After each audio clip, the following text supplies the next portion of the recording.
दोस्तों, कहते हैं कि लत और हवस और लालच ये तीनों चीज़ें ऐसी होती हैं कि इंसान के ऊपर अगर कभी भी ये चीज़ें हावी हो जाएँ, तो इंसान क्या से आखिर क्या बन जाता है, ये खुद वो इस बात का उसको अंदाज़ा नहीं होता है कि आखिर वो इन तीनों चीज़ों की आदत जब उसको लत लग जाती है, तो वो जो है उसके साथ क्या होता है और क्या नहीं होता है। दोस्तों, इसी तरीके से एक लड़की होती है और उस लड़की को इतनी ज़्यादा ख़राब आदत और उसकी ज़्यादा इतनी ख़राब लत लग जाती है कि वो एक लड़के के साथ फ़िज़िकल संबंध बनाती है और संबंध बनाने के बाद दोस्तों वो उससे जो है संबंध बनाते-बनाते कुछ ऐसा कहती है, जिसे सुन कर के उसके रोंगटे खड़े हो जाते हैं लड़के के और वो उससे कहती है कि मुझे कुछ दूसरी तरीके से, दूसरी पोज़ीशन में जो है फ़िज़िकल संबंध बनाना है। दोस्तों, वो जैसे ही सुनता है इस बात को, तो वो बहुत ही ज़्यादा सोच में पड़ जाता है। लेकिन चूँकि वो उससे बहुत ही ज़्यादा प्यार करता था, जिसकी वजह से उसके साथ वो वैसा करता है जैसा वो कहती है।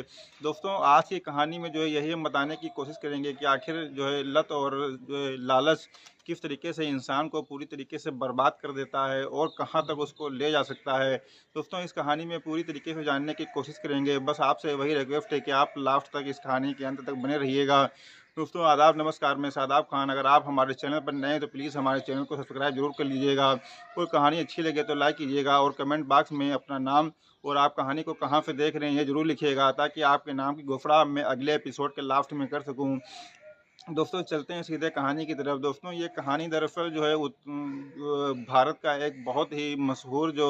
एक राज्य है, वो उस राज्य का नाम है गोवा। ये कहानी दरअसल गोवा की है और गोवा में जो है एक लड़का होता है जिसका नाम मिथिलेश होता है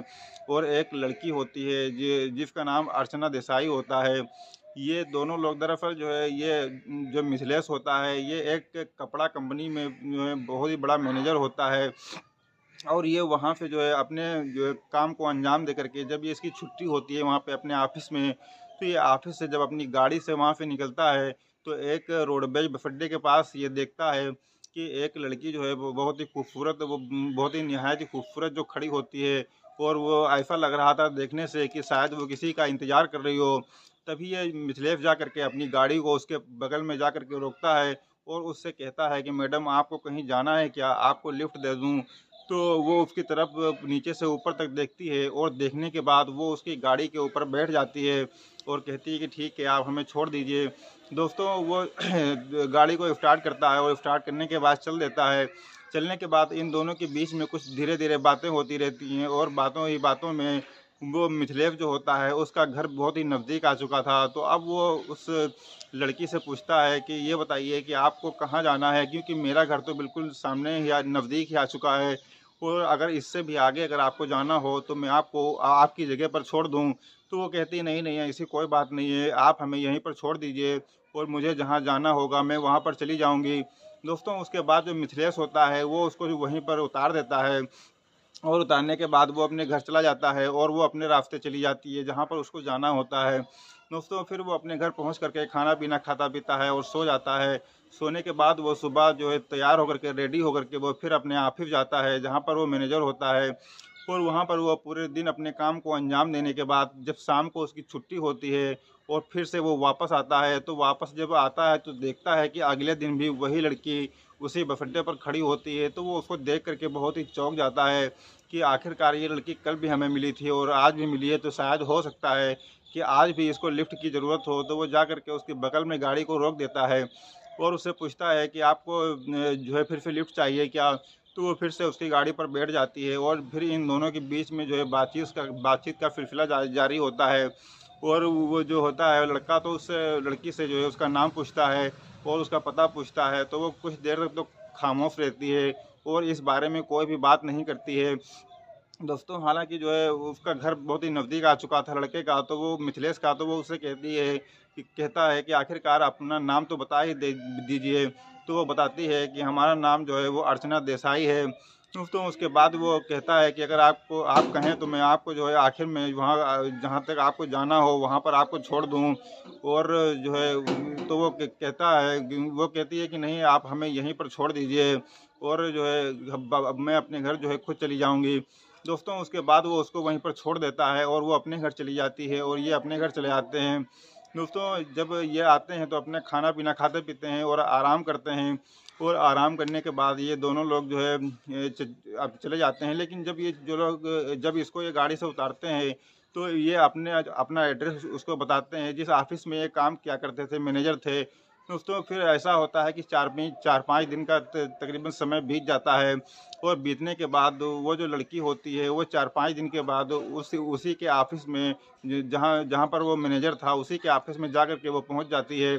और वो मिथिलेश जैसे ही उसको देखता है, वो बहुत ही भौचक्का रह जाता है और कहता है कि अरे मैडम, आप यहाँ पर जो है क्या लेने आई हैं? तो वो कहती है कि बस कुछ नहीं, आपसे केवल मिलने के लिए हम यहाँ पर आए हुए हैं। वो तुरंत कुर्सी को डाल डाल दे देता है और उसको जो है बिठा कर के उनको नाश्ता पानी कराता है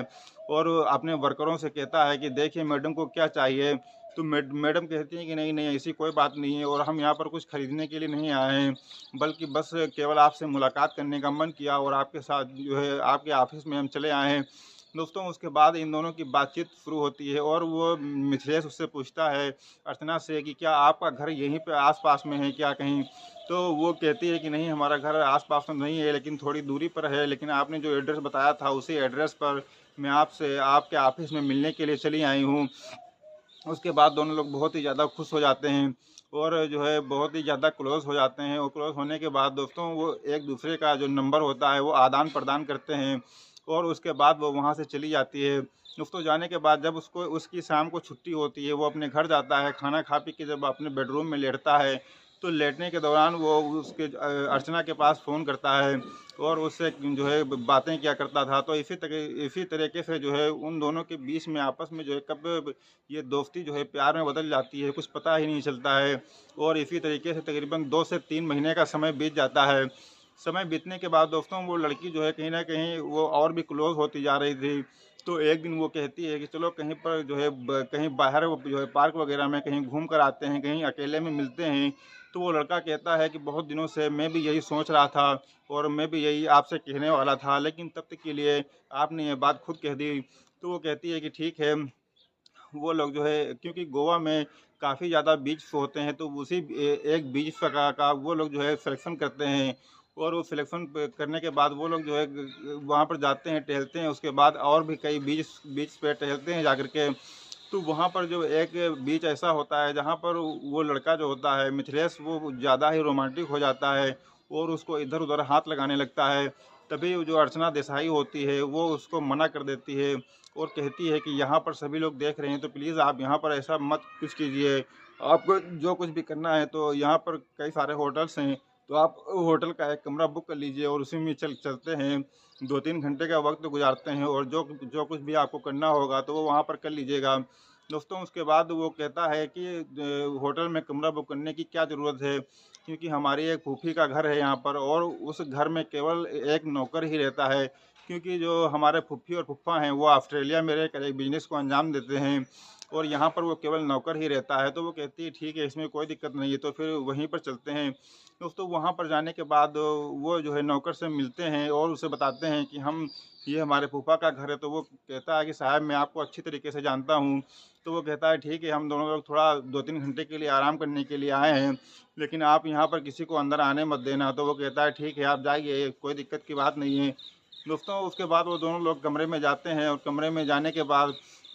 वो दोनों लोग जो है अपने-अपने कपड़े उतारते हैं और पूरी तरीके से निर्वस्त्र हो जाते हैं। निर्वस्त्र होने के बाद बहुत ही रोमांटिक मूड में दोनों लोग आ जाते हैं और उसके बाद वो दोनों लोग एक-दूसरे से फ़िज़िकल संबंध बनाते हैं और फ़िज़िकल संबंध बनाते-बनाते वो लड़की उस जो है मिथिलेश से एक ऐसी डिमांड रख देती है और कहती है कि मुझे जो है दूसरी पोज़ीशन में, मतलब दूसरे द्वार से जो है मुझको ये सब करना है और उसमें मुझे कुछ ज़्यादा ही मज़ा आता है। दोस्तों ये बात तो जैसे ही मिथिलेश सुनता है वो थोड़ा हैरान हो जाता है कि क्यों पहली पहली बात तो ये है कि कोई भी लड़की या कोई भी औरत इस पोजीशन में और उस द्वार से करने के लिए जो है खुला ऑफ़र देती ही नहीं है, लेकिन वो सोचता है कि इसने खुला ऑफ़र हमको दे दिया है। लेकिन चूँकि वो उसे प्यार करता था और उसको मानता था, तो उसकी हर बात को मान लेता है और वो उसी पोजीशन में, उसी द्वार से वो करने लगता है। दोस्तों उसके बाद उसको बहुत ही ज़्यादा मज़ा आता है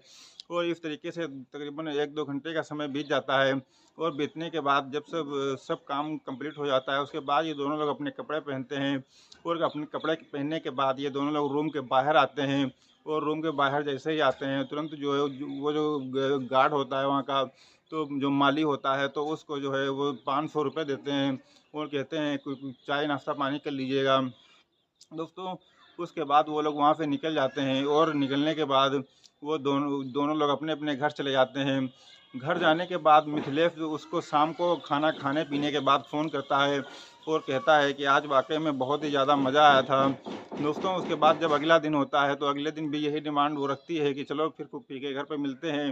दोस्तों उसके बाद फिर ये लोग फूफी के घर जाते हैं और उसी काम को अंजाम देते हैं और इस तरीके से फिर वो इसी तरीके की डिमांड करती है। फिर वो खुला ऑफ़र देती है तो मजबूरन उसको उसके साथ में ऐसा करना पड़ता है और जब वो उसके साथ ऐसा करती है तो उसको बहुत ही ज़्यादा मज़ा आता है।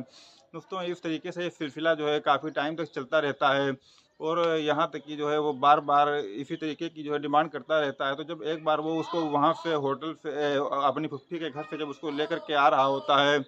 तभी जो है वो उससे कहता है कि क्यों ना हम दोनों लोग जो है मिल कर के शादी कर लें। तो वो जो अर्चना होती है वो कहती है कि शादी की भी इतनी क्या जल्दी है और अभी तो काफ़ी टाइम पड़ा है, फ़िलहाल जैसे हम लोग रह रहे हैं वैसे ही ठीक है और उसके बाद में जो है शादी कर लेंगे, इतनी जल्दी की कोई बात नहीं है। दोस्तों हालांकि वो बार बार जो मिथिलेश होता है वो इसी बात पर जोर देता है कि हम दोनों लोग शादी कर लें, उसके बाद में कोई जो है फिजिकल संबंध आपस में बनाएं, लेकिन वो इस बात पर जो है बिल्कुल भी गौर नहीं करती है और कहती है कि जैसा चल रहा है वैसे ही चलने दो। दोस्तों उसकी बात जो है उसकी बार बार जो है जब वो उसी फूफी के यहाँ घर पर उसको ले जाने के लिए मजबूर करती और वहाँ पर जाने के बाद वो उसके साथ उसी द्वार से वो संबंध बनाने के लिए कहती। तो एक दिन वो बहुत ही ज़्यादा वो गुस्सा हो जाता है और गुस्सा होने के बाद वो अपने दोस्तों को इस बारे में बता देता है और दोस्तों को बताने के बाद वो लोग एक प्लान तैयार करते हैं और उस प्लान के तहत जो है वो वहाँ पर अपनी फूफी के घर पर उसको लेकर के पहुँच जाता है और पहुँचने के बाद वो वहाँ का जो माली होता है उससे बता देता है कि कुछ ही देर में हमारे दो दोस्त आएंगे, आप उनको अंदर एंट्री दे दीजिएगा। तो वो कहते हैं ठीक है। दोस्तों उसके बाद ये दोनों लोग कमरे में जा कर के जो है फिजिकल संबंध बनाने लगते हैं और आपस में उसी तरीके से संबंध बनाते हैं और संबंध बनाने के बाद जैसे वो कहती है पिछले द्वार से, उस पिछले द्वार से भी वो संबंध बनाता है तो उसको बहुत ही ज़्यादा मज़ा आता है। लेकिन तभी थोड़ी ही देर के बाद वो दोनों दोस्त अंदर एंट्री करते हैं और एंट्री करने के बाद उसके जो कमरे का दरवाज़ा होता है वो जो है खटखटाने लगते हैं। जब वो खटखटाने की आवाज़ सुनती है अर्चना तो वो कहती है कि ये यहाँ पर कौन लोग हैं।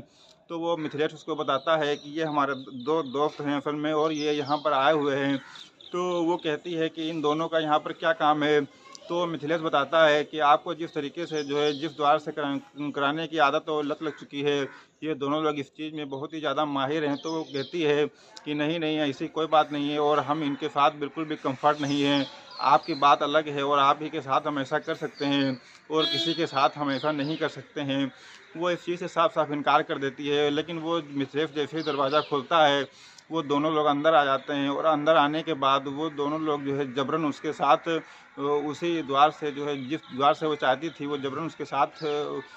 फिजिकल संबंध बनाने लगते हैं। हालांकि उसको मज़ा तो बहुत आता है और उसका एक कपड़े से जो है उसका मुंह बांध दिया जाता है। लेकिन जब उसके साथ वो उस तरीके से संबंध बना रहे होते हैं दोस्तों उसके बाद वो बहुत ही गुस्से में आ जाते हैं और गुस्से में आने के बाद एक 8 इंच लंबा मोटा वाइब्रेटर लेकर के जाते हैं और वो वाइब्रेटर को उसी द्वार में डाल देते हैं और डालने के बाद उसको चालू कर देते हैं। चालू करने के बाद वो लड़की बहुत ही ज़्यादा चीखती है, बहुत ही ज़्यादा चिल्लाती है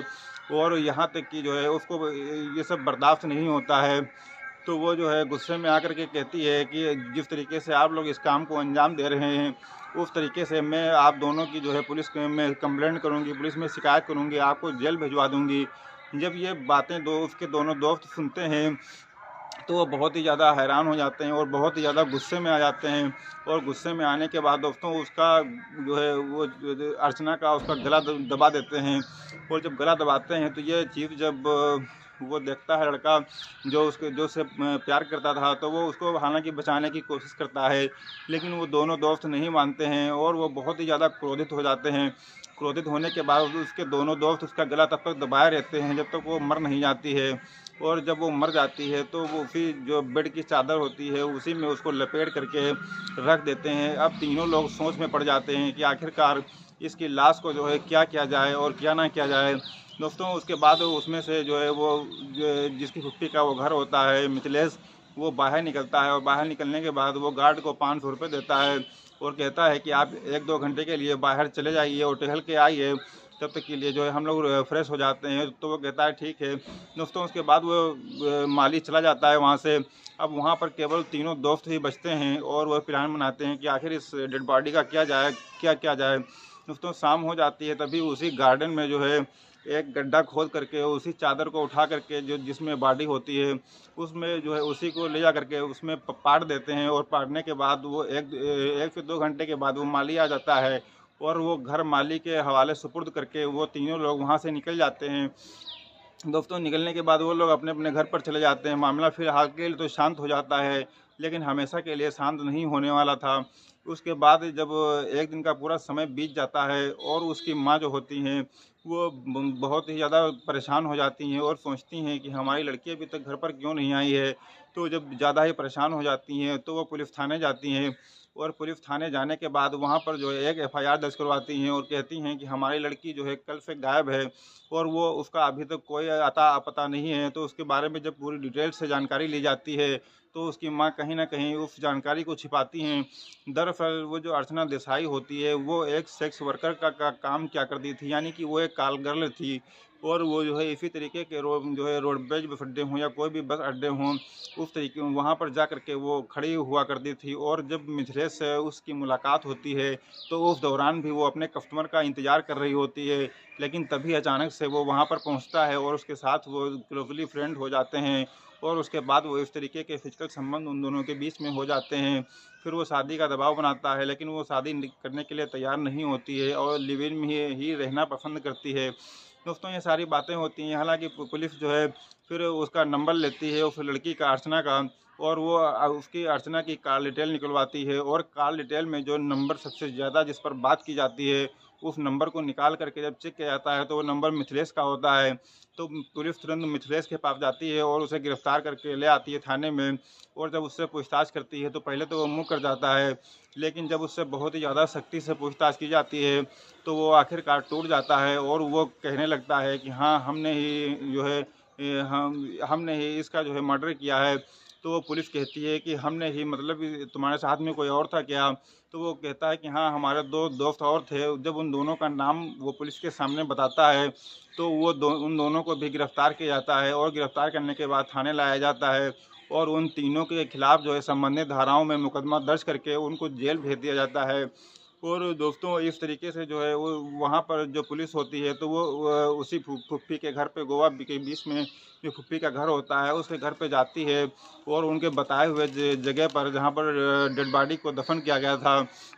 वहाँ पर उस गड्ढे को खोद करके उस डेड बॉडी को निकाला जाता है और पोस्टमार्टम के लिए भेज दिया जाता है। और पोस्टमार्टम की रिपोर्ट आने के बाद उसमें साफ-साफ ये लिखा होता है कि इसकी दम घुटने से मौत हुई है और इसकी जो है गला दबा करके इसकी हत्या की गई है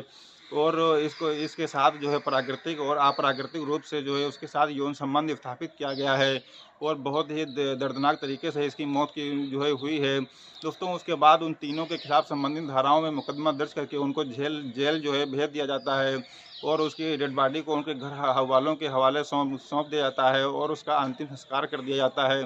दोस्तों ये कहानी दरअसल यहीं पर ख़त्म हो जाती है। दोस्तों ये कहानी आप लोगों को कैसी लगी? ये कहानी अगर आपको अच्छी लगी तो प्लीज़ लाइक कीजिएगा और कमेंट कीजिएगा। दोस्तों और हमारे चैनल को आप सब्सक्राइब ज़रूर कर लीजिएगा। दोस्तों इस कहानी को सुनाने का उद्देश्य किसी की भावनाओं को आहत करना नहीं है, किसी को ठेस पहुँचाना नहीं है, बल्कि समाज में घटित हो रही घटनाओं से सिर्फ़ आपको अवगत कराना है, ताकि ऐसी घटनाएँ सुन कर के आप अपने आप को और अपने समाज को सुरक्षित रख सकें। दोस्तों मिलते हैं एक नए दिन एक नई कहानी के साथ, तब तक के लिए शब बख़ैर।